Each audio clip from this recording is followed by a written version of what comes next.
చపాతీ పిండి మెత్తగా కలుపుకొని రాత్రి మాకు డిన్నర్ చపాతీ కూర. ఇంచుమించుగా ఎక్కువ మేము ఇదే తింటామండి.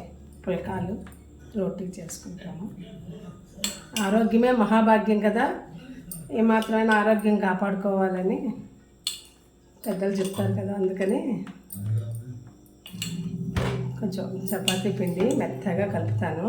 కలిపి చూడండి అంత మెత్తగా చక్కగా కలిపాను. ఇలా కలుపుకొని మూత పెట్టేసి ఒక పావు గంట నానితే అప్పుడు చపాతీ ఒత్తుకున్నామంటే చాలా స్మూత్గా మృదువుగా వస్తాయి, పొంగుతాయి. పెనం మీద చాలా బాగుంటుంది. ఎక్కువ నూనె ఏం వేసి అక్కర్లేదు, చిన్న కొంచెం ఇలా వేసి చపాతీ కూడా చేసి చూపిస్తాను మీకు నేను ఎలా చేస్తాను. కాబట్టి ఈ విధంగా నైట్ మాకు ఈరోజు డిన్నర్ ఇలా ఉంది.